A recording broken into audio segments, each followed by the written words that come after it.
परम प्रभु श्री अरविंद आज ये ऑनलाइन पाठचक्र रे जोग देइछा समस्त अपा भाई को मोर आंतरिक प्रणाम। सौमित्रा कर भुवन ही शिखार उद्भव सम आसीथिल मागो धरणी कोଳରେ अवतरी सौमित्रा कर भुवन ही शिखार उद्भव सम आसीथिल मागो धरणी कोଳରେ अवतरी तुम पद पदे जागिला स्पंदन स्थिर निद्रिता ये सारा भुवन तुम पद पदे जागिला स्पंदन स्थिर निद्रिता ये सारा भुवन धन्य होइला मर्त्यपुरी माँ मर्त्यपुरी माँ मर्त्यपुरी सौमित्रा कर भुवन ही शिखार उद्भव सम आसीथिल मागो धरणी कोଳରେ अवतरी माँ अवतरी चौदिगे खेलिला आनंद लहरी वितरण कला करुणर बारी चौदिगे खेलिला आनंद लहरी वितरण कला करुणर बारी विश्व प्रकृति आत्महरा हेला सबु माया द्वंद बंधन तुटिला विश्व प्रकृति आत्महरा हेला सबु माया द्वंद बंधन तुटिला अंधार गला अपसरी माँ अपसरी माँ अपसरी सौमित्रा कर भुवन ही शिखार उद्भव सम आसीथिल मागो धरणी कोଳରେ अवतरी अदिव्य प्रकृति रूपांतर हेब तीव्र भावरे प्रकट होइब अदिव्य प्रकृति रूपांतर हेब दिव्य भावरे प्रकट होइब मृत्यु रहिब खाली स्वप्न होई दिव्य मानव आसिबे ओल्हाई मृत्यु रहिब खाली स्वप्न होई दिव्य मानव आसिबे ओल्हाई तुम पद तले ये गुहारी माँ ये गुहारी माँ ये गुहारी सौमित्रा कर भुवन ही शिखार उद्भव सम आसीथिल मागो धरणी कोଳରେ अवतरी तुम पद पदे जागिला स्पंदन स्थिर निद्रिता ये सारा भुवन तुम पद पदे जागिला स्पंदन स्थिर निद्रिता ये सारा भुवन धन्य होइला मर्त्यपुरी माँ मर्त्यपुरी माँ मर्त्यपुरी सौमित्रा कर भुवन ही शिखार उद्भव सम आसीथिल मागो धरणी कोଳରେ अवतरे मा अवतरे मा अवतरे मा। वंदे मातरम।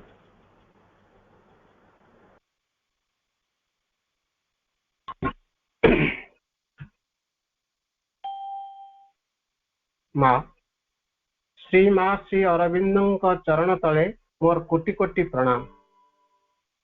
उपस्थित मातृ संतान मानक प्रणाम और शुभेच्छा।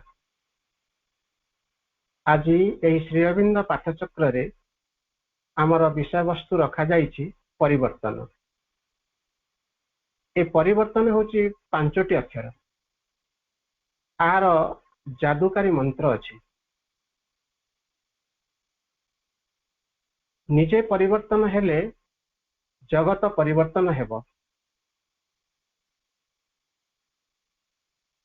यह मध्य आमको अतिमानस जगत आड़कू ले जाइबो। एई परिवर्तन परिसर सुदूर व्यापी। प्रतिदिन दिन राति होउची, ऋतु परिवर्तन होउची,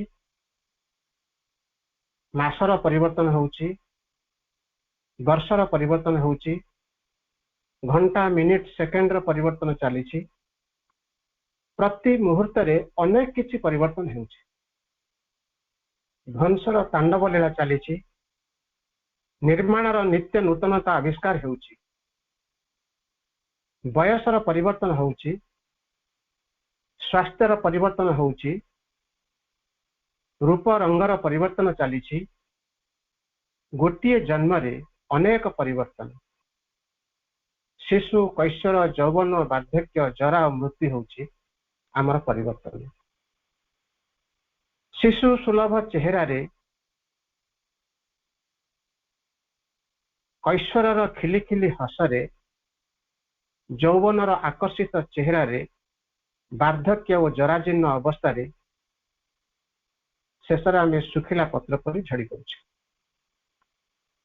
यही परिवर्तन देई आमे गति करुचे। आम समस्तंकर अनुभव अछि। यही परिवर्तन नहीं दिने आमे अति जरूरी थिले। एमती एका परिवर्तन आसुची जे कि आमे अदरकारी हो जाउचे एवं अन्य पाई के मध्य बोझ हो जाउचे। यह होची जीवनर परिवर्तनर रहस्य। समय चक्र घूरी चलीची। यारी तले सबु परिवर्तन होउची। जिने जहा दरकार थिला ता परवर्ती समय रे अदरकारी हो जाउची। गीत सुनिबा पई टेप रेकॉर्डर हम किनी थिले, कैसेट किनुथिले, तापरे सीडी प्लेयर सीडी आमे किनिले, तापरे पेन ड्राइव आउ चिप्स मध्य देकी आमे गीत सब सब सुनिले।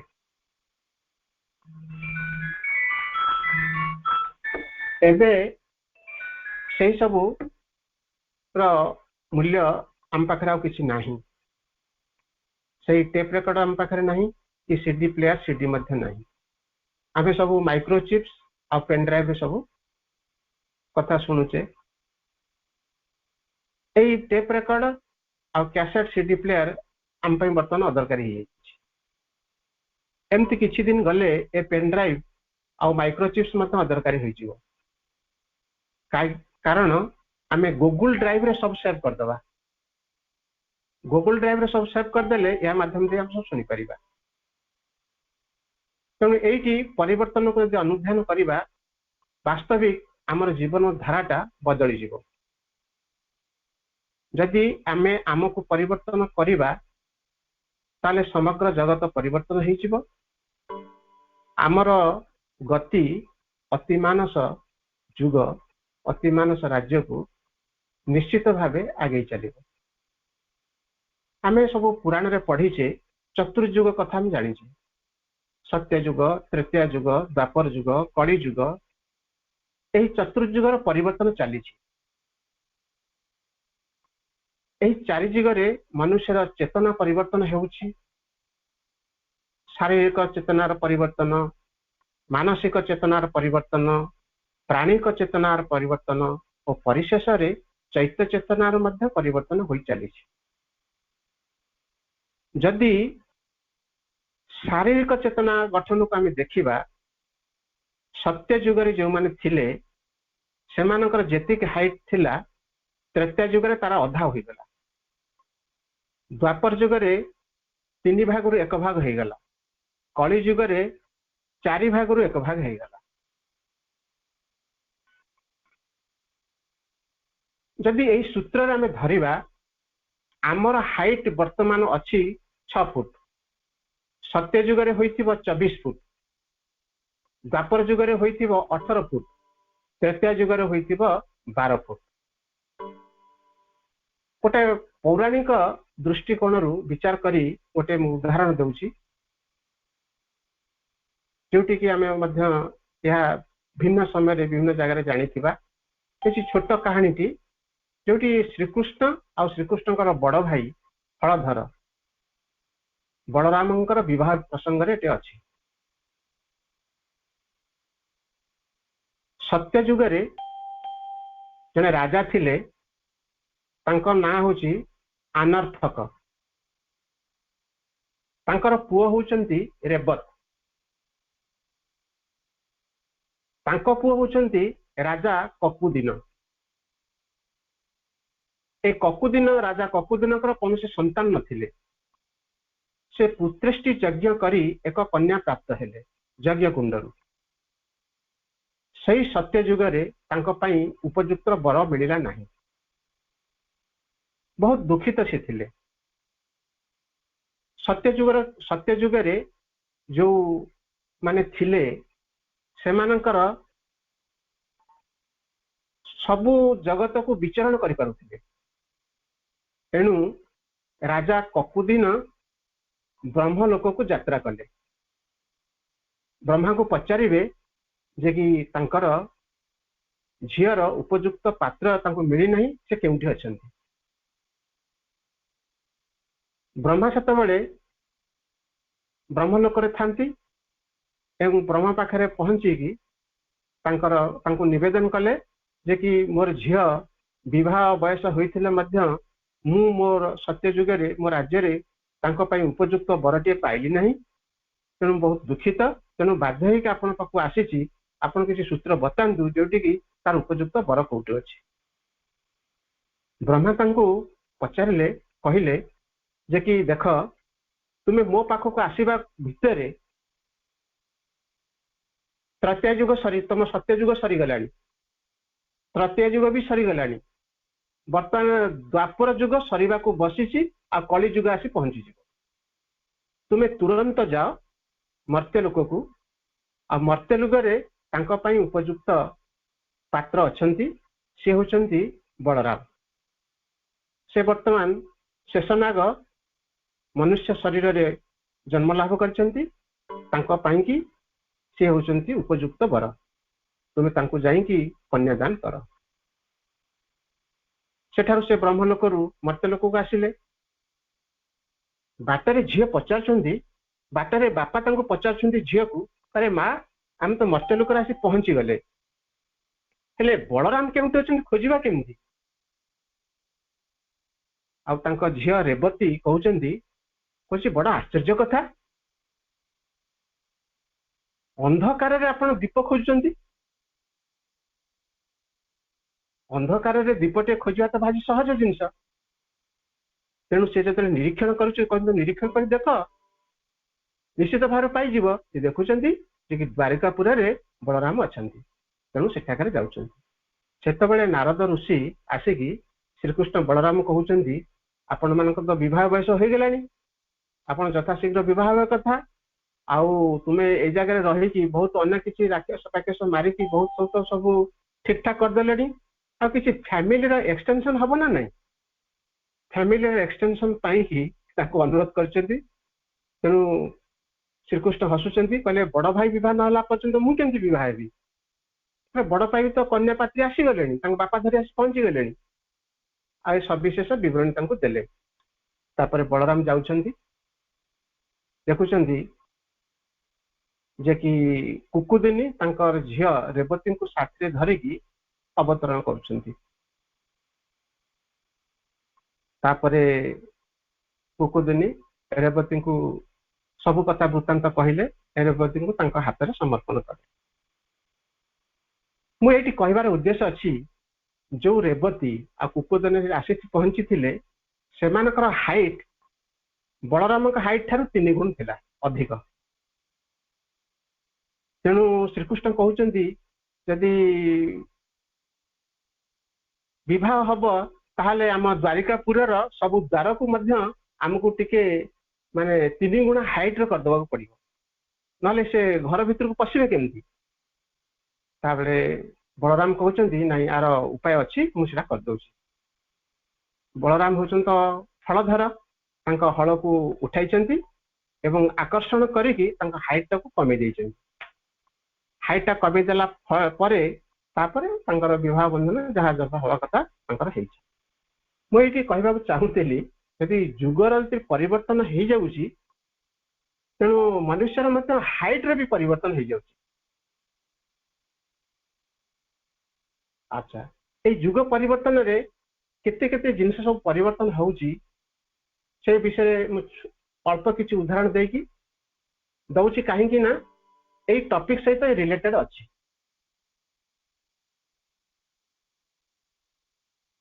जुग अनुଯାयी अवस्था व्यवस्था मध्य परिवर्तन हो जाउछि। जेतबे सत्य जुग थिला देवता माने फ्रीली मर्त्य लोक रे विचरण करुथिले, सेमानक सब विशेष शक्ति थिला। आमे समस्त जानिचे इंद्रदेवंकर वर्षा करबार शक्ति, जलसेचन सरकार शक्ति थिला, पवन देवंकर वायु संचालन करिवार शक्ति थिला, सूर्यदेव शक्ति और आलोक प्रदान करथिले, धर्म देवता न्याय अधिकार सब न्याय लोक मान को देकी उचित बाटर चलवा कि बतौथिले। एमानकर जेहेतु विचरण पृथ्वी पृष्ठ रे फ्रीली थिला सेमाने आसिक ए सब कार्य करि करथिले। ए सत्य जुग रे जदि पुराण को पढ़िबा ताते लेखा है सत्य जुग रे सप्त समुद्र मध्य थिला। मेरु पर्वतर चारिपटे सप्त द्वीप थिला। ए सप्त द्वीप को घेरिकी 7टी समुद्र मध्य थिला। से 7टी समुद्र होचंती लवण समुद्र, इक्षु बा मधु समुद्र, सुरा समुद्र, घृत समुद्र, दधि समुद्र, क्षीर बा दुग्ध समुद्र आउ जल समुद्र। आम समस्त पुराण रो पढ़ीचे ए क्षीर समुद्र सागर मध्यस्थल रे गोटे भवन थिला, सेटा होची वैकुंठपुरी। सेठी भगवान विष्णु तांका निवास स्थान थिला। या मते पुराण रे वर्णना करा जायछि ए सत्य जुग रे प्राणी मानकर जहाँ सब आवश्यकता थिला ता पृथ्वी माँ आपे आपे सब सृष्टि कर देउथिले। से खाई पी बहुत आनंद रे थिले। आमे जो पुराण को पढ़ुचे से सत्य तृतीया द्वापर कलिजुग कथा अछि, किंतु पाश्चात्य पुराण रे यार से 4 जुग अछि, तार ना होची अलगा। गोटा होची सुवर्ण जुग, गोटा होची रौप्य जुग, गोटा होची ताम्र जुग आ गोटा होची लौह जुग। सुवर्ण जुग रे जेतले थिला तांका पुराण रे लेखा है ओक गछरु प्रचुर परिमाण रे महू झरुथिला। नदी गुड़िक दुग्ध आ मध्य रे पूर्ण थिला। आ एई जुगटी थिला, एई सुवर्ण जुगटी थिला मनुष्य मानकर सुखर जुग। बिना परिश्रम रे आवश्यक पदार्थ मान को मिल जाउथिला, खाई पी की मस्त हिसाब रे थिला। तापर जो रौप्य जुग आसीची मनुष्य मानकर सुखर मात्रा कमी गला। तार सटीक रिजन अछि। मनुष्य तबले वर्षा और ताप आदि रक्षा पाइबा पई गृह निर्माण पई परिश्रम करबा को बाध्य हेले। एउटु आरंभ हैला माने सेमानकर लेबर सेमाने केन काम करिवे, काने गृह निर्माण करबा को निजको परिश्रम करबा पड़िबो।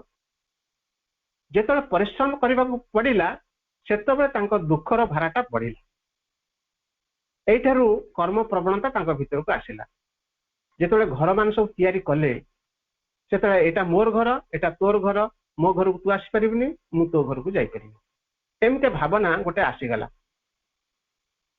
ମୋର ତାର ଭାବଟା ଉତ୍ପନ୍ନ ହେଇଗଲା। କାରଣ ଯେହେତୁ ସେମାନେ ସବୁ ନିର୍ମାଣ କରିଗଲେ, ଇଏ ଆସିଲା ରୌପ୍ୟ ଯୁଗର କଥା।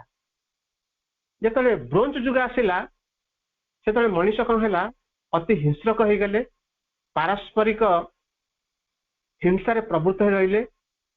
ଧୀରେ ଧୀରେ ସୁଖ ସ୍ୱାଚ୍ଛନ୍ଦ୍ୟ ତାଙ୍କ ଭିତରୁ ମାନେ ଚାଲିଗଲା। ତାପରେ ଆସୁଛି ଲୌହ ଯୁଗ କଥା।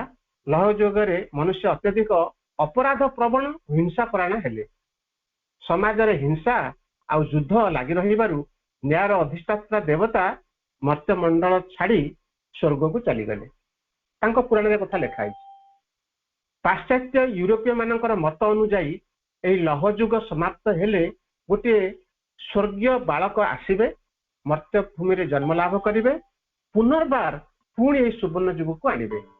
ଏହା ହେଉଛି ୟୁରୋପୀୟ ମାନଙ୍କର ବିଶ୍ୱାସ। ତେବେ ଯାହା ହେଉନା କାହିଁକି, ଆମ ଦେଶରେ ପୁରାଣ ହେଉ କିମ୍ବା ପାଶ୍ଚାତ୍ୟ ଦେଶର ପୁରାଣ ହେଉ, ଯୁଗ ପରିବର୍ତ୍ତନ ହେଉଛି।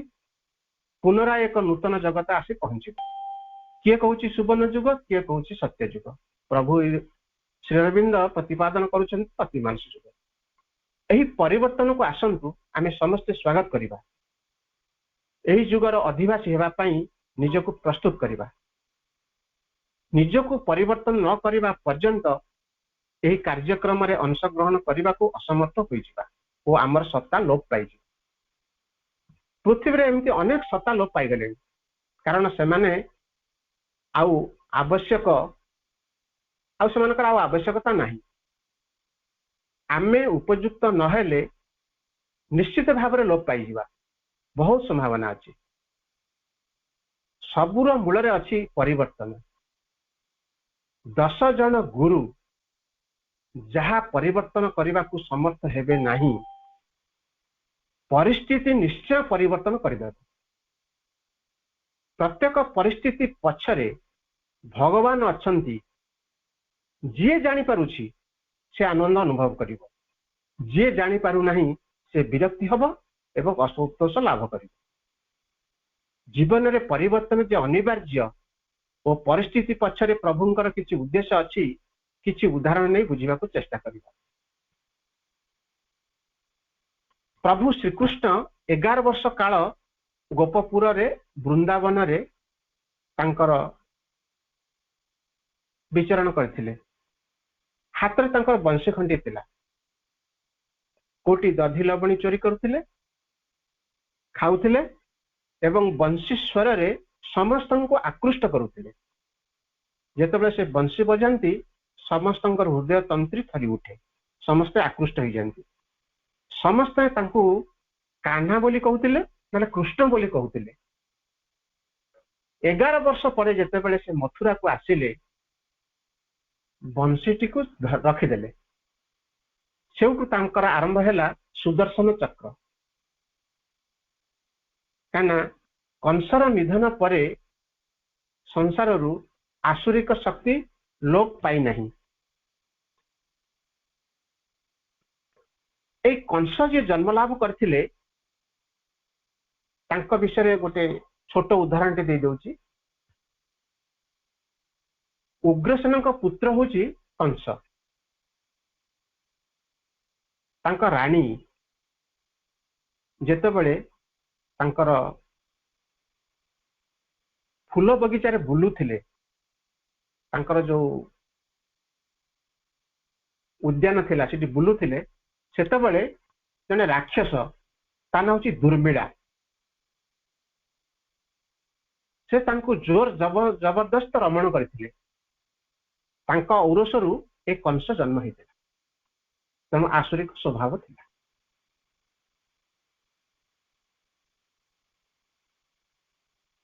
ତେଣୁ ଏ କଂସକୁ ନିପାତ ପରେ ତାର ରିଲେଟେଡ ଯେତେ ଥିଲେ ଆସୁରିକ ଶକ୍ତି ସବୁ ଥିଲେ, ଶ୍ରୀକୃଷ୍ଣଙ୍କୁ ତାଙ୍କ ସହିତ ସମ୍ମୁଖୀନ ହେବାକୁ ପଡିଥିଲା।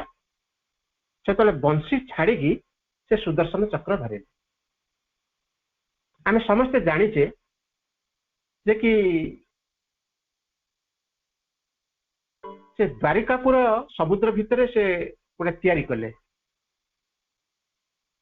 से द्वारिकापुर तैयारी कले कहीं ना जरासंध तांको मथुरा को बारंबार आक्रमण कला।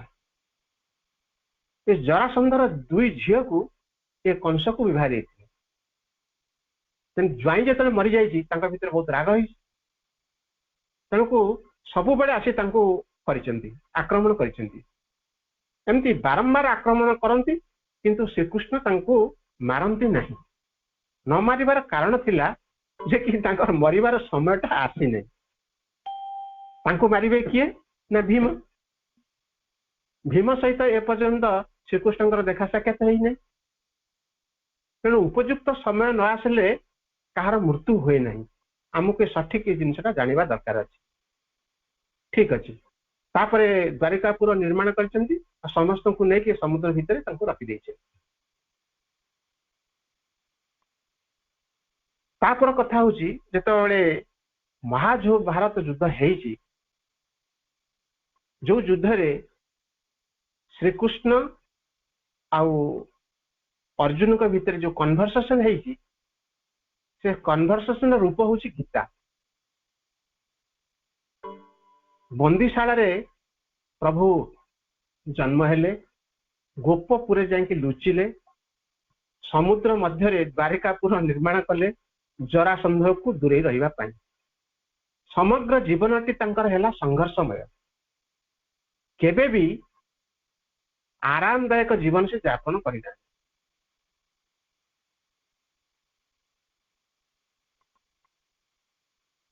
सेमतिका प्रभु श्री अरविंद कथा जदि सब पाठचक्र मान के आमर धारावाहिक भाव आलोचना चली तथापि दुई पद मुझे जोड़वा चाहूँगी। अति अल्प बयस श्री अरविंद पितामाता को छाड़ी मातृभाषा और मातृस्नेहर मधुर आस्वाद से आदौ पाई पारि नथिले। निज मां स्नेह पाई नथिबारु देशमाता को जननी मां रूपे देखिथिले। पृथ्वी रे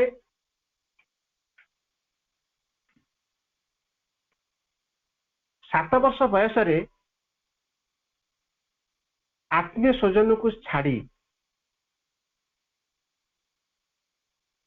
7 वर्ष बयस देश और आत्मीय स्वजन को छाड़ा पड़ा। बिलात को वनवास कले से सार्ट बोताम लगे पार नथिले आउ बेकरे नेक टाइम निजे बांधि पार नथिले। कहा सहित मिशु नथिले खेलाखेली करुनथिले। कोठरी गोटे कोण रे बसी पढ़ापढ़ी करुथिले। अति लाजकुड़ा 11 वर्ष बयसरु से अनुभव करुथिले ये जगत रे एक नूतन धरणर ओलट पालट हबाकू जाउछि। ताकू एक विशेष रूपे एक विशेष रूप ग्रहण करने को नेब। बिलात रे 14 वर्षर वनवास थिला एक संघर्षमय जीवन। पेट को दाना नथिला किंबा शीत प्रधान देश रे गरम वस्त्र भी पाखे नथिला। 14 वर्ष पर जिते भारत को आसिले से केबे आरामदायक जीवन यापन करना। विवाह करी मध्य एक सांसारिक सुखरे जीवनटा कटै नथिले। 1 वर्ष जेल रे रही 6 बाय 8 फुट कोठरी रे 7टी ऋतु कटाई। ए 7टी ऋतु रे जीवनर अनेक अनुभूति नहीं। पूर्व काल में तपस्वी माने जेभली घोर तपस्या निमग्न थिले ताहाठारु से बहुत कठिन थिला। आ सही कठिनता भितरे से भगवत दर्शन लाभ करथिले।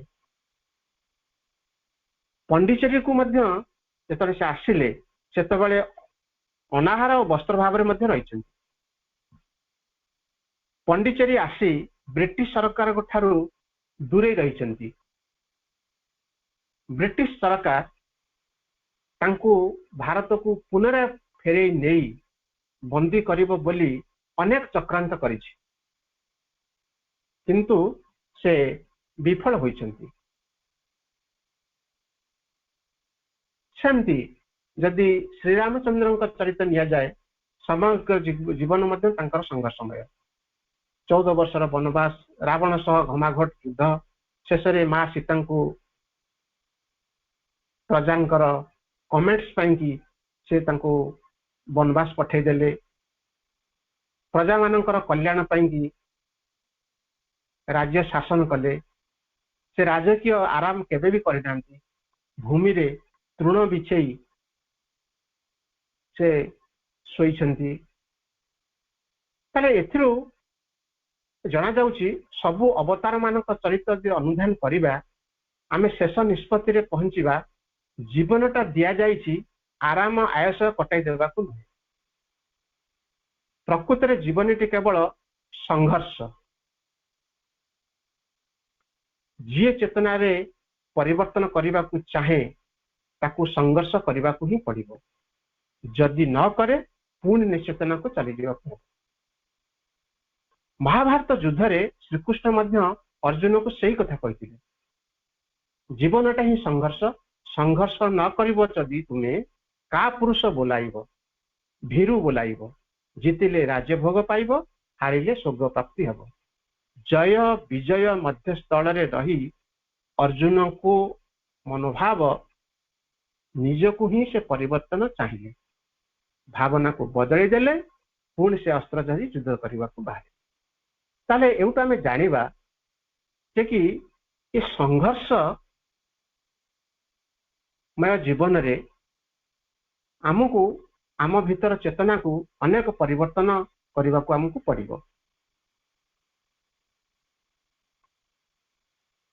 एथरे मांकर छोटिया कथाटी मध्य पढ़ी दउची से कथाटा होची मु जेते बेले आपन को प्रार्थना करे आपनकर आलोक सम्मुख रे निजको उन्मुक्त रखे ओ निजर इच्छा को आपनकर दिव्य इच्छाटीर अनुकूल करी रखे सेतेबेले मु अत्यंत स्वस्ति अनुभव करे मोर एपरि एक विश्वास रही जे मोर सत्ता वर्तमान निजको आपनकर सही विश्वगत शक्ति टी सहित सम छंद करी रखिबारे लागिछि एवं बेस केतोटी मुहूर्त लागी मु भारी निश्चित होई अनुभव करूथाय जे आपनकर सानिध्य मो पाखे पाखे रहिछि एवं आपण मोर समस्त प्रार्थना को बुझिछन्ति ओ तार यथार्थ उत्तर मध्य देइछन्ति मते लागुछि सते जेपरि मु आपनकर महान आलोकटी द्वारा पूर्ण स्नात होई रहिछि एवं ताहा मो भितरे अपूर्व आनंदानुभूति आनी अजाड़ी देउछि इंद्रिय माने बड़ मिथ्यावादी सेमाने हमको मिथ्या संवाद आनी दियंती सेमाने आम लागि वस्तु गुड़िक विषय आदौ कौनसी सत्य बहन करी आनती नहीं वस्तु गुड़िक विषय केवल एक असंपूर्ण और एपरिक संपूर्ण भ्रांत केतोटी प्रतिभास आनी उपस्थापन करथांती आखि आउ कान आमको धोखा दियंती यार अभिज्ञता उपरे आधारित मनुष्य लब्ध प्रमाण उपरे आदौ आस्था स्थापन करा जाई परिबो नाही 10 जन विभिन्न व्यक्ति हुए तो सही गोटे घटना विवरणी आनी देउथिबे मात्र सेथिरु आमको 10 प्रकार संस्करण सुनिबा को मिलथिबो ताहले हमर जो मनोभाव रही इंद्रिय विषय रे माँ ये आमको क्लियर करदे आमर जो पंच इंद्रिय अच्छी ये पंच इंद्रिय आमको सठिक उत्तर दौ ना तेणु आमर भावनाटा को परिवर्तन करने को पड़ो आमर एमती गोटे नैतिक बात अच्छी जहाँ न देख दुई नयने परत न जीव गुरु वचन ये जो कथाटा अच्छी माने इंद्र जहाँ को देखिब से ताकू सत्य बोली मणिब किंतु इठी माँ कहते सी तुमको से सठिक जिनस देखाए नहीं ता पछपटे आउ गोटे जिनस थाए से आउ गोटे जिनस कौन अच्छी आम भावना को आम यदि परिवर्तन न करवा ताले से जिनसटा को आम जानि परिबा ए केमती जानि परिबा नहीं कौन जानि परिबा नहीं मु दुईटी उदाहरण दूची धृतराष्ट्र प्रभु श्रीकृष्ण को पचार महाभारत युद्ध सरी जाए କହିଲେ ଆପଣ କୁହନ୍ତୁ ମୋର ଆଖି ସାମ୍ନାରେ ମୋର 100ଟି ପୁତ୍ର ମରିଲେ, ଆପଣ କଣ ଚାହିଁଥିଲେ ମୁଁ ବଞ୍ଚେଇ ପାରିନଥାନ୍ତି? ଆପଣ ଏତେ ଦୟାହୀନ, ସମସ୍ତଙ୍କୁ ଗୋଟିଏ ଉପରେ ଗୋଟେ ମାରୁଥାନ୍ତି, ଆପଣ ମୋତେ ଦେଖୁଥାନ୍ତି? ଶ୍ରୀକୃଷ୍ଣ କିଛି ଉତ୍ତର ଦେବାକୁ ଚାଲିଲେ, କହିଲେ ଆପଣ ମୋତେ କହିକି ଭୁଲାନ୍ତୁ ନାହିଁ, ଆପଣଙ୍କର ବିନା ଇଙ୍ଗିତରେ ମଧ୍ୟ ଏଠି ସୂର୍ଯ୍ୟ ଚନ୍ଦ୍ର ପବନ ଏ ମଧ୍ୟ କାର୍ଯ୍ୟ କରନ୍ତି ନାହିଁ। ଆପଣ ଇଙ୍ଗିତ ଦେଲେ ଯେ ସେ କାର୍ଯ୍ୟ କରିବେ, ଆପଣ ସମସ୍ତଙ୍କ କାର୍ଯ୍ୟକୁ ବି ବଦଳାଇ ଦେଇପାରିବେ। ଏ ଛୋଟିଆ କଥାଟା ବଦଳାଇ ଦେଲେ ନାହିଁ, ମୋ ଆଖି ସାମ୍ନାରେ ମାନେ ମୋର 100ଟା ପୁତ୍ର ମରିଲେ, ଆପଣ ତାର କିଛି ନିରାକରଣ କରିପାରିଲେ ନାହିଁ? ହଉ ଠିକ ଅଛି, ମତେ ଦୋଷ ଦଉଛ, ଠିକ ଅଛି, କିନ୍ତୁ ତୁମକୁ ଜାଣିବାକୁ ହେବ ତୁମେ ଏଇ କାର୍ଯ୍ୟ ପାଇଁକି ତୁମେ ଦାୟୀ ନା ମୁଁ ଦାୟୀ? କହିଲେ କଣ ତୁମେ ଦାୟୀ ମୁଁ ଦାୟୀ? ନା ଏମିତି ହଉଛି କଥା, ତମ ପୂର୍ବ ଜନ୍ମର ଯଦି କାହାଣୀ ତମେ ଶୁଣିବ ତାହେଲେ ଏ ଜିନିଷ ତୁମ କର୍ମର ଫଳ। କହିଲେ ପୂର୍ବ ଜନ୍ମ କଥା କେହି ଜାଣିନାହାନ୍ତି, ମୁଁ କେମିତି ଜାଣିବି? ନା ହଁ ସେଇ କଥା, ସେଇ କଥା। ମନୁଷ୍ୟ ଜନ୍ମ ହେଲେ ତାର ପୂର୍ବ ଦିନକୁ ଆପେ ଆପେ ସେ ଭୁଲିଯାଏ, ପୂର୍ବ ଜନ୍ମ କଥା ସବୁ ଭୁଲିଯାଏ। ମୁଁ ତମକୁ ଦିବ୍ୟ ଚକ୍ଷୁ ଦଉଛି, ଦିବ୍ୟ ଜ୍ଞାନ ଦଉଛି, ତୁମ ପୂର୍ବ ଜନ୍ମ କଥା ଦେଖ। ତୁମ ପୂର୍ବ ଜନ୍ମରେ ଗୋଟେ ମହାନ ରାଜା ଥିଲ, ଗୋଟେ ବହୁତ ବଡ ରାଜା ଥିଲ। ତୁମର ହବି ଥିଲା ଯେ କି ଜଙ୍ଗଲରେ ବୁଲିକି ପଶୁ ଶିକାର କରିକି ତାର ମାଂସକୁ ଭକ୍ଷଣ କରିବା, ଭୋଜି କରିବା, ଭୋଜି କରି ଖାଇବା। ତୁମର ବହୁତ ଏ ଅଭ୍ୟାସ ଥିଲା। ଦିନେ ବଣ ଭିତରକୁ ପଶି ଯାଇଛ, ବହୁତ ଝଡ଼ ତୋଫାନ ଆସିଛି। ଏଇ ଝଡ଼ ତୋଫାନ ଆସିବା ସମୟରେ ତୁମେ ବାଟ ବଣା ହେଇଯାଇଛ, ତୁମ ଜାଗାକୁ ଫେରି ପାରୁନ, ଗୋଟେ ଗଛ ମୂଳରେ ଆଶ୍ରୟ ନେଇଛ। ତଥାପି ତୁମେ ଶୀତରେ ଥଣ୍ଡାରେ ଥରୁଛ। ଏଇ ସମୟରେ ଗଛରେ ଗୋଟେ ଚଢେଇ ବସିଛି, ତାର କିଛି ଛୁଆ ସେ ବସାରେ ରଖିଛି, ସବୁ କିଚିରି ମିଚିରି ସାଉଣ୍ଡ କରୁଛନ୍ତି।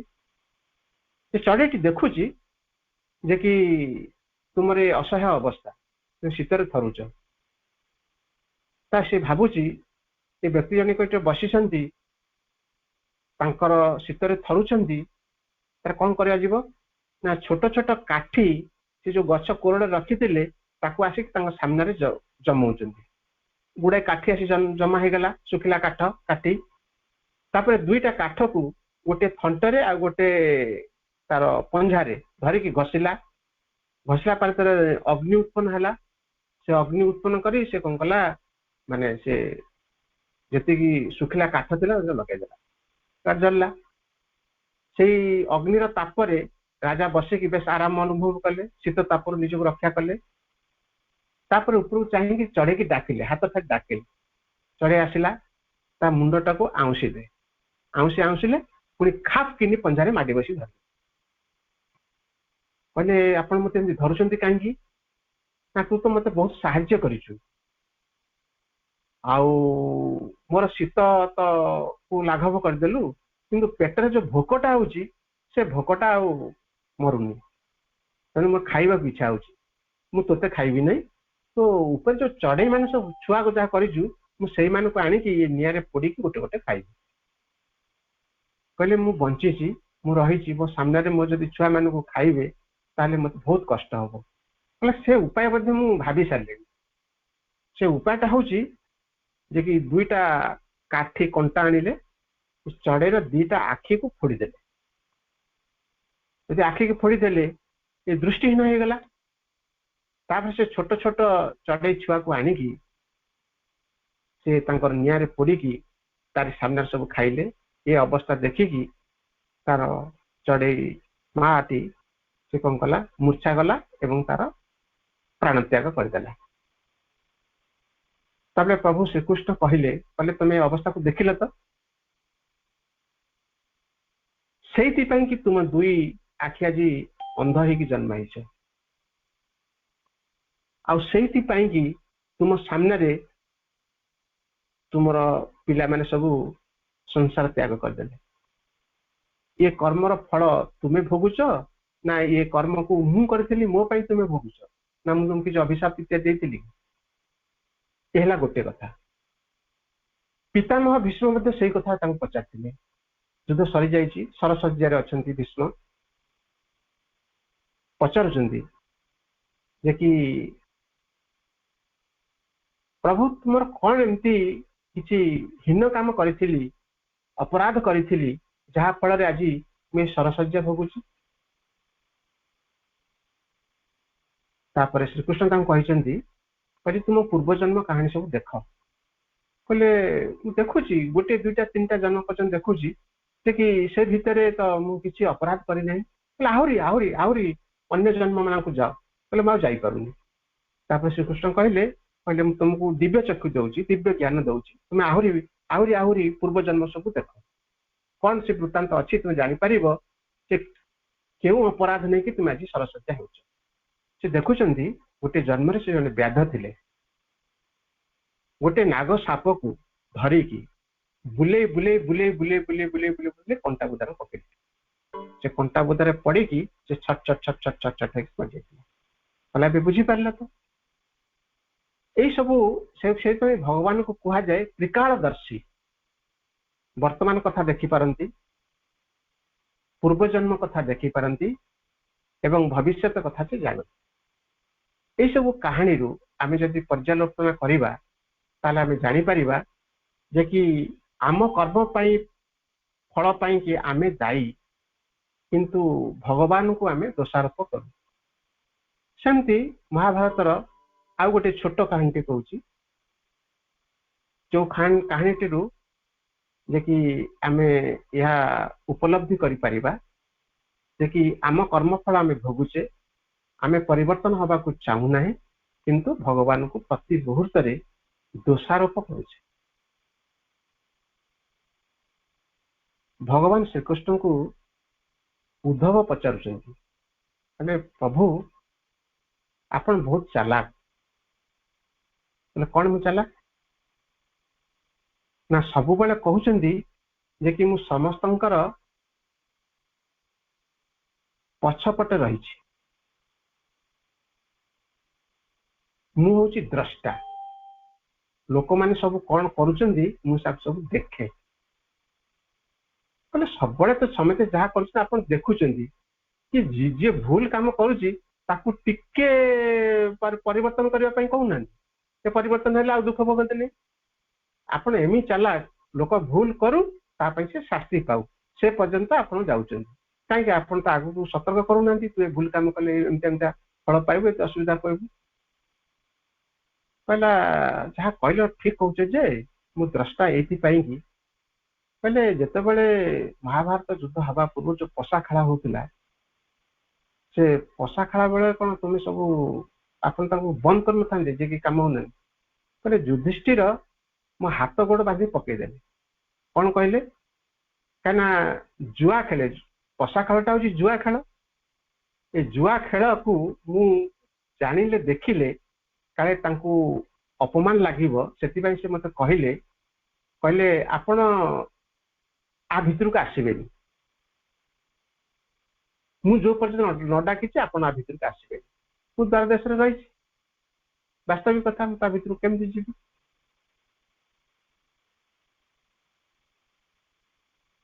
ସେତେବେଳେ ଦୁର୍ଯ୍ୟୋଧନ କହୁଛନ୍ତି ମୋ ତରଫରୁ ମୋ ମାମୁଁ ଖେଳିବେ, ଶଙ୍କୁନି ମାମା ଖେଳିବେ। ଏତେ ଯୁଧିଷ୍ଠିର ମଧ୍ୟ ଏତେ ଜ୍ଞାନୀ ପଣ୍ଡିତ, ସେ କହିନଥାନ୍ତେ ଠିକ ଅଛି ତୁମ ତରଫରୁ ତ ମାମୁଁ ଖେଳିବେ, ତାହେଲେ ମୋ ତରଫରୁ ଶ୍ରୀକୃଷ୍ଣ ଖେଳିବେ।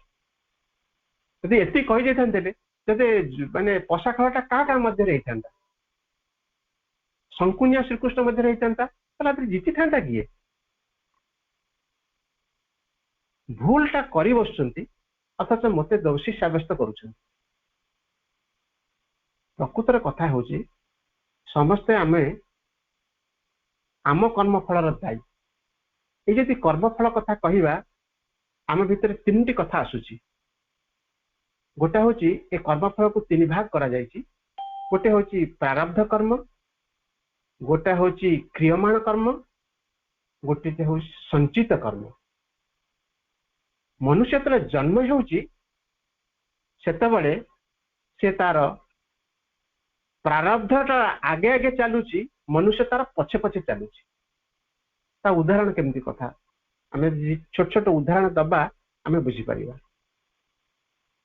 प्रारब्धटा केमती आगे चली मनीष तार पछरे चली व्यक्ति जिते जन्म होउची प्रारब्ध को से धरिकी आसुची प्रारब्ध जदि भल काम करिची तार प्रथम जीवनटा भलरे कटुची लोक आपण देखुथिबे माने से अन्य को साहाय्य करू नहीं कहार उपकार लागू नहीं सबू तांडव लीला रचौची माने विभिन्न प्रकार अन्याय अनीति काम करुची किंतु ता जीवनटा सुरखुरे चली जाउची आम भितरे ऑटोमेटिक गोटे प्रश्न आसीबो अरे ये लोकटा एते बदमाश लोक ता जीवनटा केम सुरखुरे चलुची मु एते न्यायपरायण एते सब कथा करूची मो जीवनटा दुर्विषय होउची ये प्रकृति रे होउची ता प्रारब्ध कर्मर फल तापर आसुची कौन जे किरमाण मु एबे जहा करिवि तार फल मध्ये से भोग करिवि संचित कर्म कौन मु जदि किसी भल काम करूची ताले संचय हिसाब रे रहउची मु एई कथा को गोटे मैथमेटिकल फॉर्मूला रे कहूची यदि मैथमेटिकल फॉर्मूला कहिबी ए बुझिबा पई टिके सहज होई मन करंदु गोटे अकाउंट रे आपनकर 10 लाख टंका अछि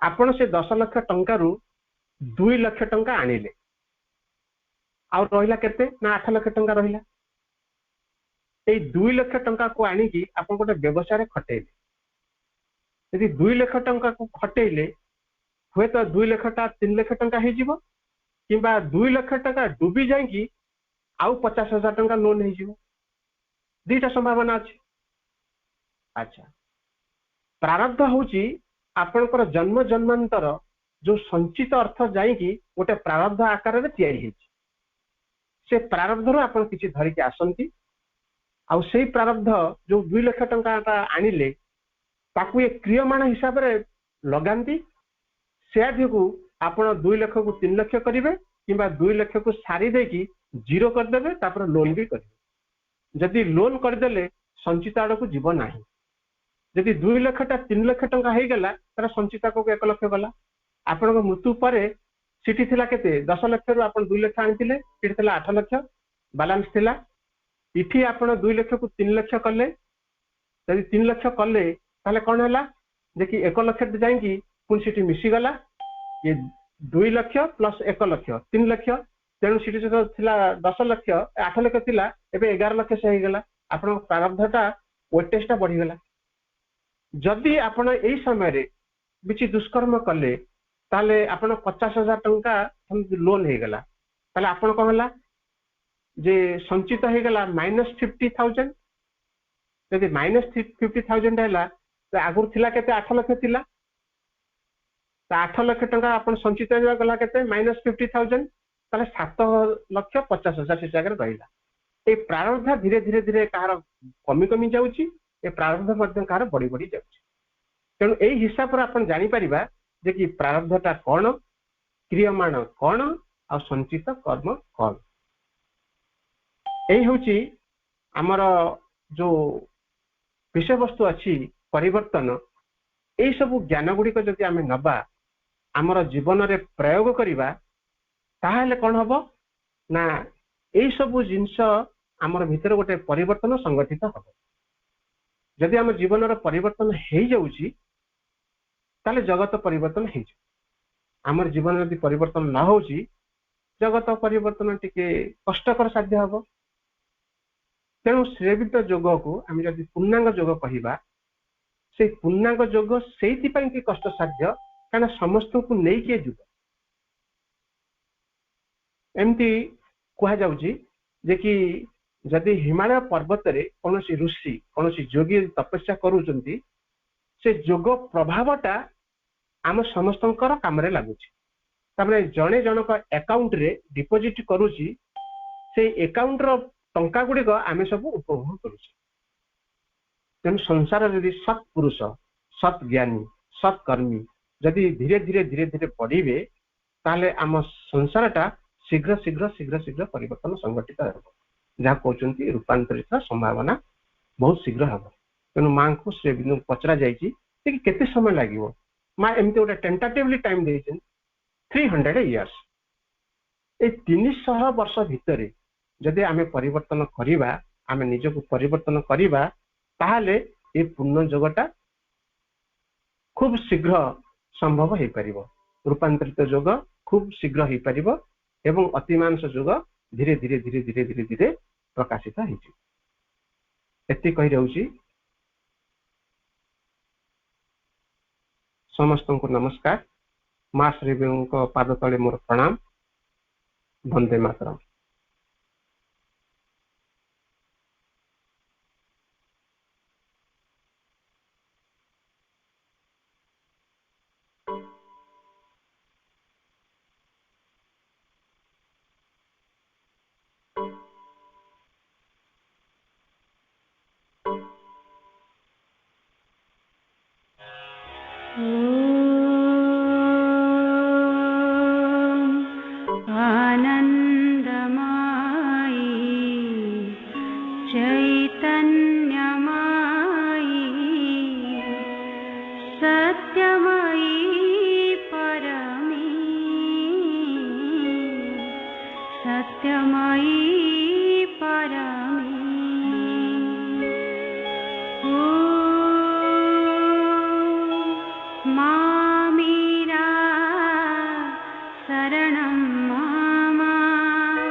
जय भगवती जय जय मां।